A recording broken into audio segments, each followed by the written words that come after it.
if you couldn't pay cash for it, you shouldn't own it. And that's how I carry that even still to today. I don't have any debt, you know? And that's because I filed bankruptcy back in 2001 or two, because lost my job and I hated the fact that I had to default on debt. So I never do that again.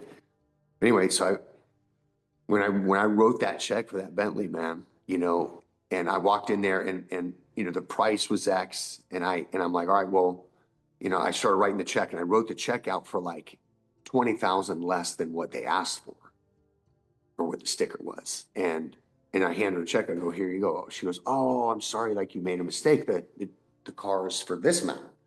And I'm like, no, yeah, I understand. I'm like, and I flew into Vegas to buy this car and they picked me up and all that stuff. And so then I'm like, all right, well, cool. Look, if you don't, if that's not good enough, then you just take me back to the airport. I'm good. I don't need to buy the car. All right, well, and then so ultimately, I got the car and it was a huge achievement, right? But then as I drove that car, around LA, and I got to where I would drive it on Fridays as a treat, and I just felt like a schmuck, man. Honestly, I felt like the guy driving around going, "Oh, look at my fucking Bentley," like look at me, and like that's just not, it's not who I am, you Mm. know.